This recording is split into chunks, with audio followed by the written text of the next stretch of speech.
This is problem 1357. It's on page 577. A spring is used to stop a 200-pound package which is moving down a 20-degree incline. The spring has a constant K equal 125 pounds per inch and is held by cables so that it is initially compressed 6 inches. Knowing that the velocity of the package is 8 feet per second when it is 25 feet from the spring and neglecting friction, determine the maximum additional deformation of the spring in bringing the package to rest. Okay, so we're given figure 1357, we're given that the spring constant K is 125 pounds force per inch, and we're given that the initial compression of the spring is 6 inches. Now, I would prefer to call this a delta because the equation we're going to use has a delta in it, and this is the initial compression of the spring, so I'll just use that terminology. All right, the solution is pretty straightforward, but we'll need a bit of space to explain it all. The initial kinetic energy plus all the work done in bringing the package from the initial to the final position is equal to the final kinetic energy. Now, what final position are we talking about? Well, we're talking about where the package has come down and has compressed the spring as far as it's going to. So it's not going to compress it any farther, and so therefore it's at rest and the kinetic energy is zero. Now, if your intuition is a little upset with that statement, I'm not saying that the box will stop moving altogether at that point. It will stop at that point, but then the next instant it's going to accelerate and move back up the incline because of the spring. So we're just analyzing what happens as the box goes from the incline at the top down to the bottom and compresses the spring to its to the maximum amount, however much that is. And so we can expand this and say this must be 1/2 mv initial squared less W delta Y, because gravity is going to do work on the package as the package comes down the incline. But here's the part that may confuse you. I'm simply going to say also minus 1/2 K delta X final squared less delta X initial squared. Anyway, that sum would be 0. But here's what's confusing. The two positions where these forces are applied are different, and that confuses students. But it doesn't matter.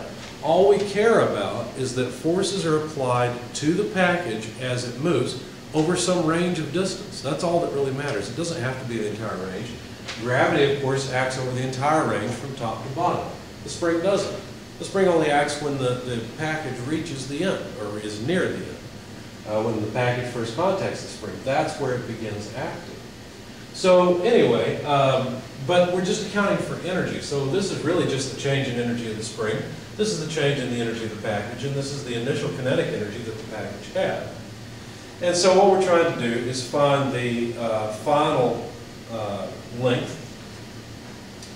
And so if we solve for delta X final, let's see, let's do this in several steps so that it's clear.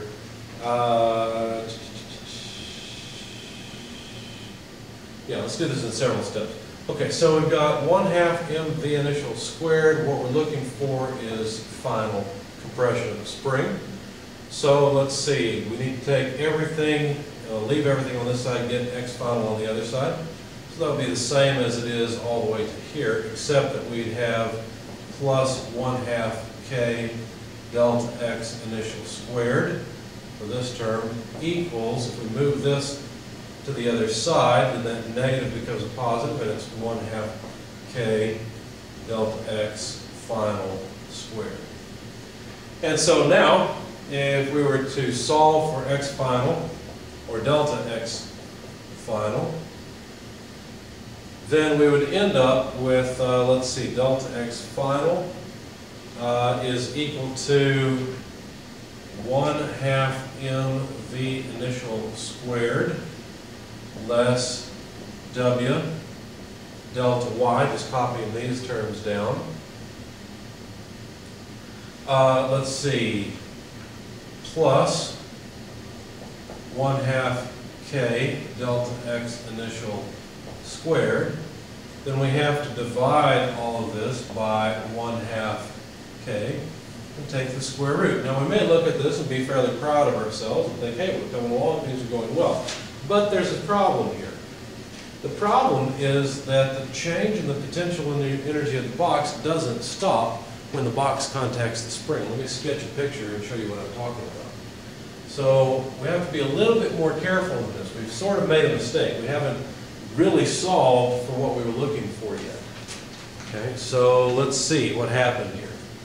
Well, the package begins up here. There's a spring down at the bottom, and I'm going to exaggerate this spring. So here's the initial position of the spring. Now remember, the spring is already compressed a little bit, but we're not worried about that. That's taken care of by this term right here, this 1/2 K delta X initial squared. The spring is going to be compressed by the box to the point, let's see, let's try a contrasting color, to the point where the spring is in its final compressed position. Now the distance that the box moves down is not just from here to here. The box moves from this position here all the way down to here. Therefore, its change in height is not just from here to here. Its change in height is from here all the way down to here. So its change in height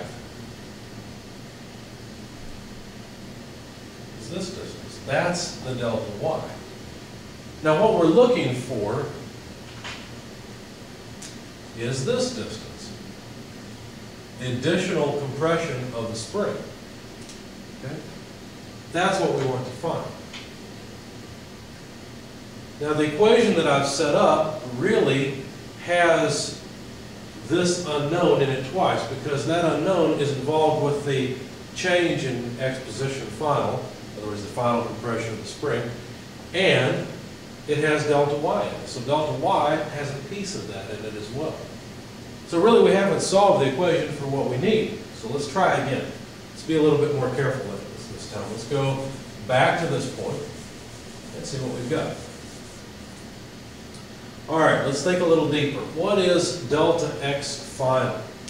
Delta X final is the final compression of the spring. Now the spring is going to have some free length. Let me draw the free length of the spring up here. So let's just say that's the free length of the spring. Now, the delta X's that we're talking about, delta X final is this distance. Delta X initial is this distance.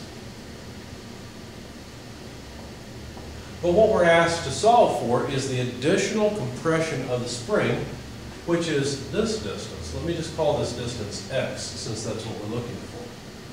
So we know that delta X final is equal to delta X initial plus X. So we could actually plug that into our equation here for delta X final. So let's do that. So we'll have delta X initial, I'm going to go too fast. Delta X initial plus X quantity squared minus delta X initial squared.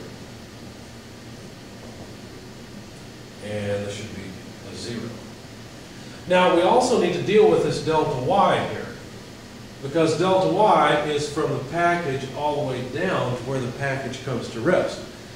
Now all that they gave us is the initial distance. They did not give us this distance, they gave us this distance. You see the difference?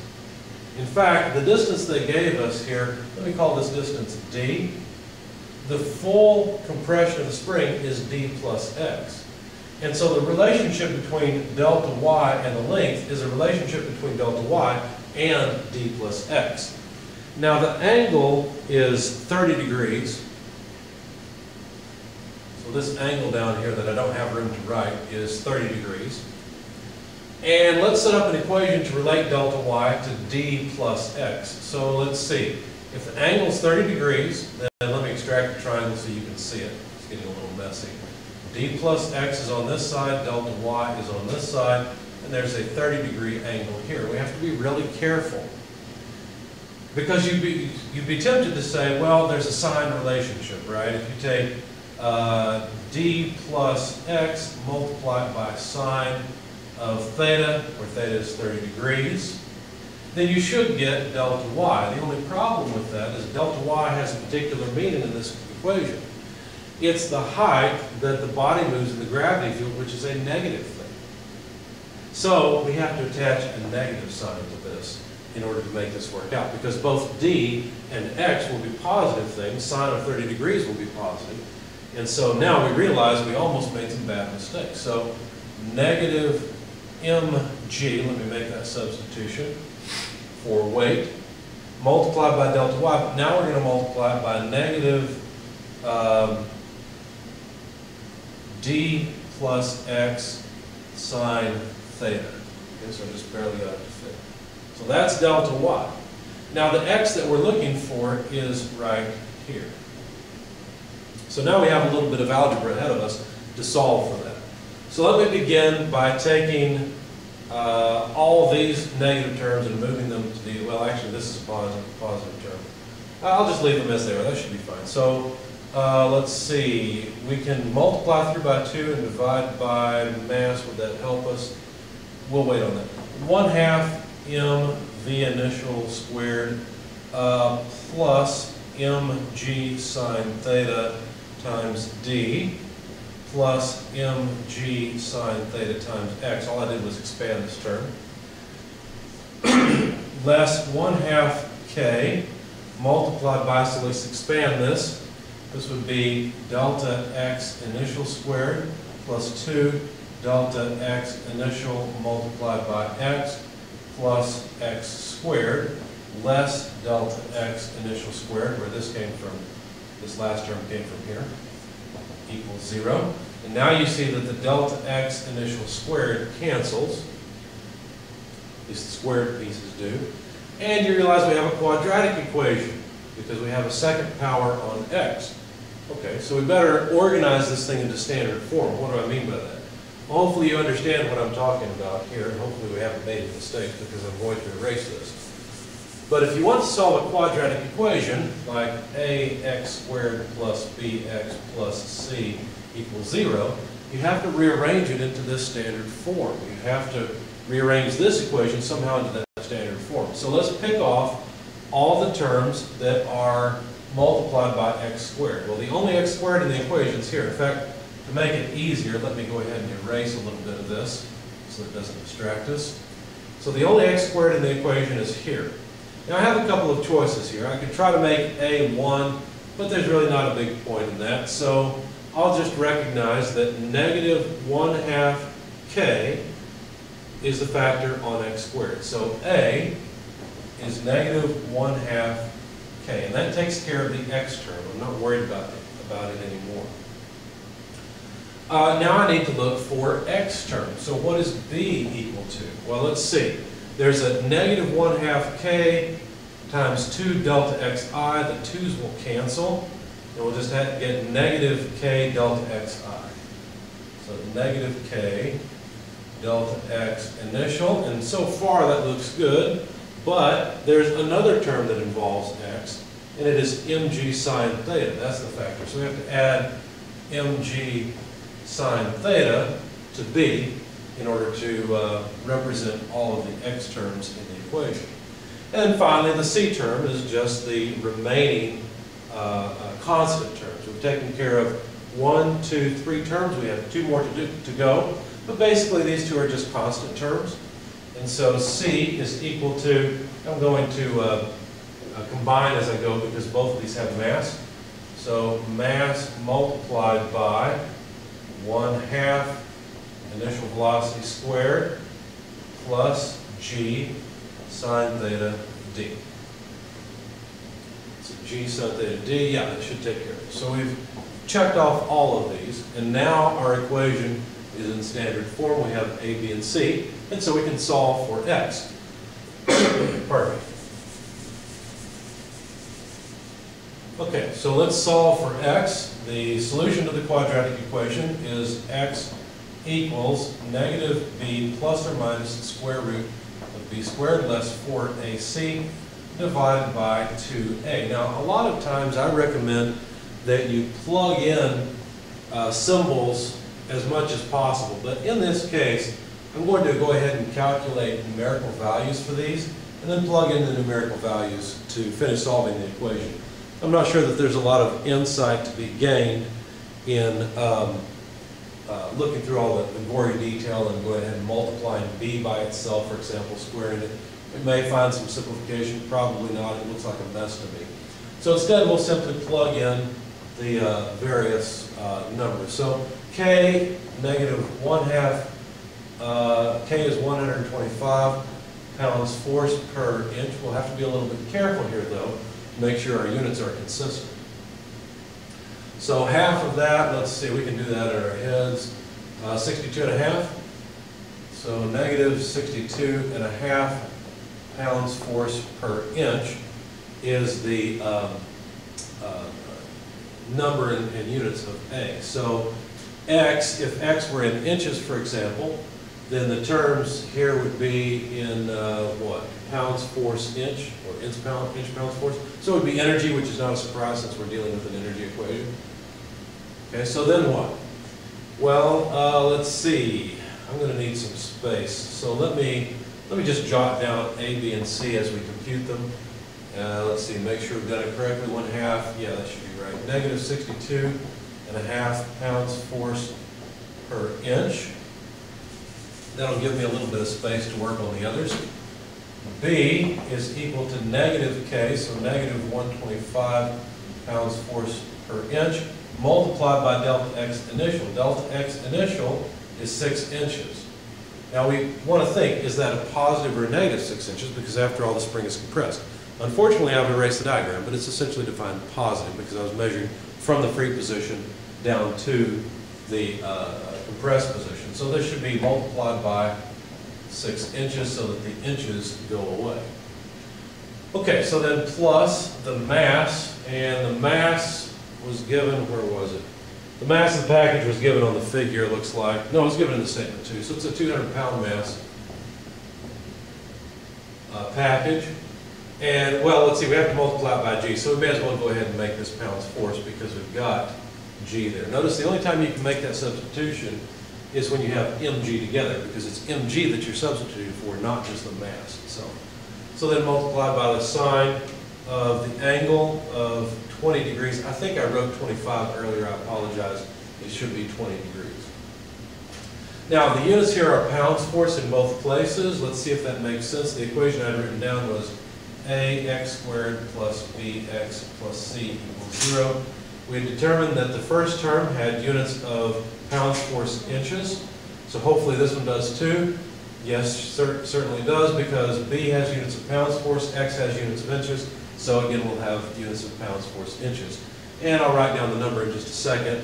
Let me go ahead and continue with C while I'm right here. So C is a mass of 200 pounds mass. Now if I just multiply it here, looks like I'll need G sub C for this term anyway.